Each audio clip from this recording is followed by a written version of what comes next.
hospitality capital of Ireland, you know, this is good, it's grand, all the B&Bs you can say are going to be great, no problems whatsoever. So I rock up to the front door, and like, you know, look at me, I mean, I'm not scruffy, I wasn't scruffy that night, my hair is short, you know, I smile a lot, I'm friendly, I'm from Tipperary, and like, you know, I speak English.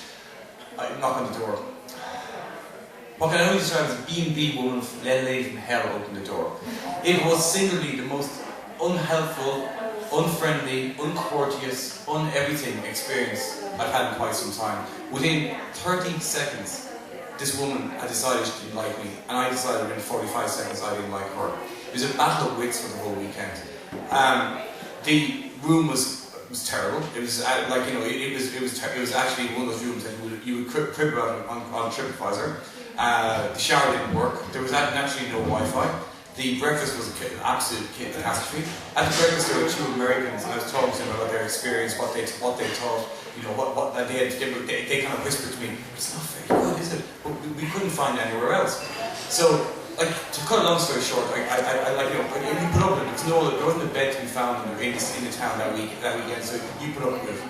And but it got me thinking. So when Marie kind of like invited me back for her to come home for your tea weekend, I said I want to have a talk about hospitality. I really do, because this is something about Kinsale, hospitality, hotels and restaurants. It seems to be kind of like, you know, the two of them dovetail really, really well. And yesterday, when I was driving down to Kinsale yesterday morning, Georgina Campbell was on the Marion Finucane radio show, and she was talking about like the awards and the books she kind of published during the week. And Marion was kind of asking her, you know, have things changed? Has the recession brought everything down?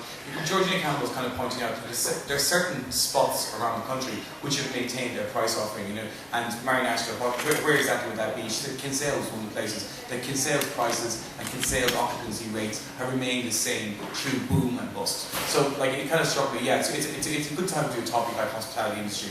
So for this, we've got two people. The next one here is Tim Magee, and the other side is Ciaran Fitzgerald Locals. Ciaran, maybe just tell a little bit about yourself and the company you work with. I work with the Blue Haven in Kinsale. We're primarily a hospitality business, hotel, guest house, wine and tapas bar, and another bar as well. And we produce food for the retail sector as well, for Tesco hotels. So I'm an accountant by trade. That's my background. Came into the hospitality business in 2004. And been in it since, so I've kind of seen the good times and the bad times in the industry. So I've seen Kinsale go through, I suppose, 2 cycles since 2004. Okay, great. Thank you very much. Tim? Excuse me. I run a company called Host, and we started off as a public relations company, but over the last 7 or 8 years we've been advising companies here abroad on food and wine and stuff as well. About 40 or 50 hotels in Ireland at any one time, about half of that abroad as well. And in travel area as well. Okay, so basically in terms of hotels you represent, who would they be? The well-known ones would be like the Shelburne to the 12 in Barna, Knockranny, and small restaurants as well, like Ox in Belfast. So chains, Dr. Radisson, a mix of everything from family to international. Okay, great. So the two of you then, you know, you represent like quite a serious swathe of the hospitality industry, both in terms of restaurants, in terms of food, in terms of hotels and accommodation. So you're well placed then to, I suppose, kind of gauge what's going on. Ciaran, you said an interesting thing there when you were giving your introduction. You said you kind of like, since you've been doing this since 2004, so you've seen both sides boom and bust. Like, in terms though, kind of, let's talk a little bit about the quality offering, you know? Like, do you think the Irish hospitality industry has kind of changed? Has it come up to the mark in that 10-year period? Has it changed significantly? Oh, I think it has, certainly, absolutely. I think there's a long way to go. You highlighted some of the issues that are still in the industry, but I suppose the great thing that's there at the moment, and some people would argue it's a negative because we've all been on the wrong side of it, but it's a very transparent hospitality industry now. The TripAdvisor, social media, it weeds out pretty much the negatives pretty quickly. So you know, I always say things like that will happen once. You hope they wouldn't happen again because people are a lot wiser to it. So I think the quality of the product has improved. I think it had to improve. I think right and wrong, there's been a number of reasons for the improvement. I know we give out a lot about the big hotels, the big trophy property developer hotels, I call them. What a lot of that has done, it has brought the standard up, because the minute a new hotel comes to an area, or a new restaurant or a new bar, everyone ups their game automatically because it's competition, it's healthy competition. And I think there's been an awful lot of that. I think the consumer has changed a lot. I mean, there's a lot of people, I suppose, in the good times would have taking a chance on a place, on a new place, or they give a place a second chance.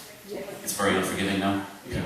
People have, there's 1.8 million people with less than €100 to spend at the end of the month, disposable income.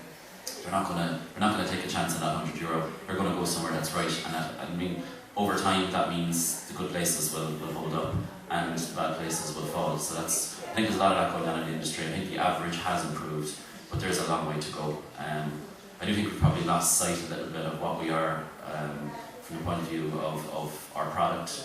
I suppose we're out internationally, selling ourselves as a food destination. What our strengths are, and anybody in the industry that I've spoken to, our strengths have to come back to basics a lot, come back to the Irish welcome. What people come here for is the Irish nature, the Irish, I suppose, culture and a welcoming type of environment. So while we have, I suppose, put ourselves out there as being, at the top of our game as regards food and drink, when we look at ourselves in comparison to other countries, we're not. There's better countries than us at food and drink.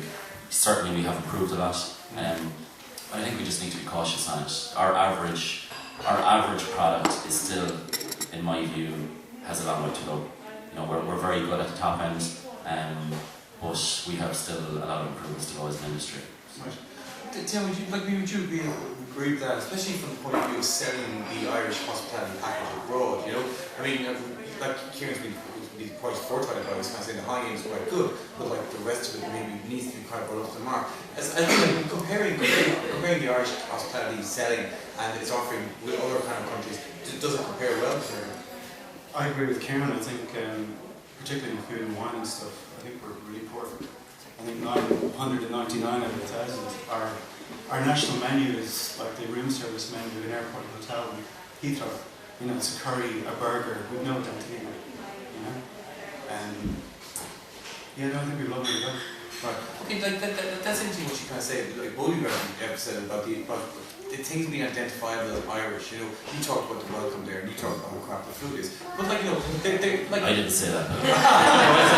So you didn't agree with me on that point. Yeah. So Ciaran kind of highlight one thing, but Tim said something about the food. Let's be quite honest. Like, obviously, there's some recording or tweeting this. That's not one thing here. But no, so what is the kind of, why do people come here then? And I know what you're going to say. I know, I hear it already. It's the people, it's the welcome, it's the friendliness. But how do we, are those qualities that can be sellable? Are those qualities that you can actually make a TripAdvisor page for and kind of can rate Ireland as the most friendliest nation on earth? So come here and feel the blarney and the blather. I think the physical product that we were talking about earlier is pretty good, but I think we're still it's a pleasant place to be. But I think we're very hospitable. Apart from your own experience. Yeah. But at the same I'm sure I wasn't alone in that. It's really funny. I went on TripAdvisor to kind of write about the lady, but she wasn't on TripAdvisor. So. And I don't even know if it's trying to regain the kind of identity that we had before, but I think we need to almost create one. And it's being able to say, I think if you ask 100 people in this room around here what is Irish food or what's Irish hospitality, 100 different answers. Yeah. If you ask them what's the best chowder in the country, you get 1,000. We don't even chase this kind of best of things either. I think it's hard to capture what you're saying. I think a lot of it comes down to people experiencing it word of mouth. It's, I suppose when I was asked to do this, I kind of put the brief of what you were asking out to a number of people in the industry, and I got a few different people's views on it. The most interesting, I suppose, response I got from someone in the media business, actually, he said, we've created this big marketing machine in the gathering, which is, okay, people have different views on it. It was successful, the numbers are up, the facts tell the story. But I suppose how we follow on from that is how the legacy of that will continue. That was not a flash in the pan kind of thing. And that is, his exact expression was, marketing gets the party started and PR keeps the party going. So he said it's up to us when we get all these in numbers into the country, which are huge from particularly the North American market, that they go back and it's a lot of it is word of mouth and telling their friends and telling people. And I suppose, do you really ruin that if you turn it into a kind of bit of a marketing machine? That kind of overselling that whole Irish welcome that people have to experience for themselves. I think it has to be a natural thing. I think it's what we've been recognised as Ireland of the welcomes for a number of years. I think we just need to continue with that.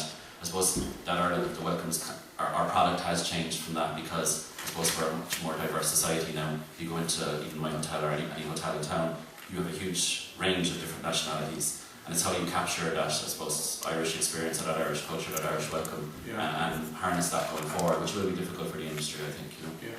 What would you tell from the gallery point of view? Have you noticed any significant uplift on it?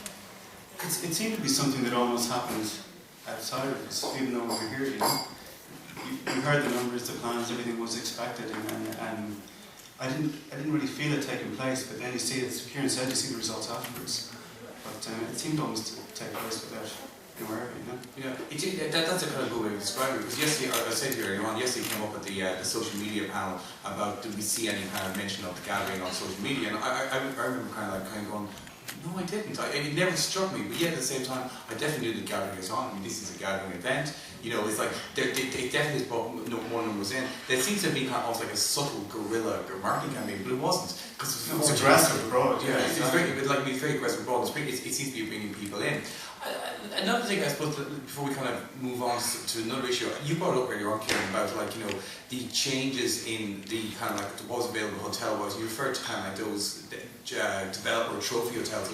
Let's call them, because most of them now are NAMA hotels. You know, like this question to both of you, have you noticed people moving more towards those NAMA hotels because of price offerings and basically decimating then the traditional B&B guest house? And is this a good thing? That's a tough one to answer. Is it a good thing? I'm not sure if it is. I suppose what's happening now is you have a lot of management companies being appointed by brands to run these hotels. In my view, that takes the personality out of the business. I always say in our business, it's about when people come in the door, it's the personal interaction. That's the first kind of judgment call people make, as you found yourself. I always find that, you know, the welcome and the homely feel to a hotel or to a B&B or a restaurant, it kind of covers over a lot of other things because people will look at things a little bit more positively. I think when you're going into the big, I suppose, development hotels, it's a very different product. They're a functional type hotel. Yes, they're good for a corporate market. Are they what we want to sell ourselves as a country going forward? Absolutely not. What they have done, I suppose, it's levelling out a bit now, but it's brought the price point way down on the market. The knock-on impact of that over time is exactly what Georgina Campbell was saying. And she wrote an article on it during the week, she was probably talking about it on that radio program. She keeps saying now that what's happened is the non-NAMA, the non-developer hotels are now beginning to struggle a little bit because you have, I suppose, a channel of cash flow into the bank-run hotels that maintains the product all the way along. Yeah. What's happened is the non-NAMA hotels have had to drop their rate to compete with the NAMA hotels. As a result, they're obviously not making as much money. The reinvestment into the product, and now the products are beginning to get a bit tired. So she was giving out about, you know, the carpet, mattresses, that kind of thing. And it's very hard. We see it ourselves. I mean, you know, we're a family-owned, privately run business, and you know, the last couple of years, you know, thankfully we've come through it. But it has been tough, and you're very careful about what you're investing. You're very careful about the money that's being spent, you know, because you have to be. And then you're trying to compete with, luckily you can say that the products are pretty level and the price offering is pretty level, but I've heard of horror stories in Cork of, you know, hotels, you know, 200 yards down the road, dropping the rate by 50% when they're taken over by a receiver. All of a sudden, a fantastic family-run hotel down the road, giving a really, really good product and consistently having to drop their rate, and they're now struggling as a result. That's terrible. You know, you hate hearing that because that's taking the heart and soul out of the industry, in my view, which is what we're selling ourselves as a nation, as that welcome, as that kind of family kind of environment when you come into a place. So I think that's a huge challenge for the industry, absolutely huge, how we're going to overcome that. And it's not a playing field anymore. I think the devil's in the detail with NAMA hotels. First of all, NAMA is only a small part of it. It's receiving on hotels. And there's some very well run ones, and there's some really shit ones as well. I think that I remember there's a big push for, take Park and Silla for example, to just kind of move from some family-run hoteliers to say you're distorting the market. But what do you let 140 people go? 3 years later, it's been sold on, it's been covered. Yeah. So I think you've got to take them on a case-by-case basis. Yeah. And there, equally, I do know hotels, particularly in Galway, that receive a run that come in and just absolutely leveled any chance of anybody competing with them in the process. But I think you've got to, it's sort of them and us things in the work with them. You know? It's also a different situation regarding like how the price is attractive, because I would imagine that like a low price for a hotel is very attractive for the domestic market, but for the foreign market it may not necessarily be the first thing that they're actually looking at, because many foreign hotels are sold as packages. So like have you noticed that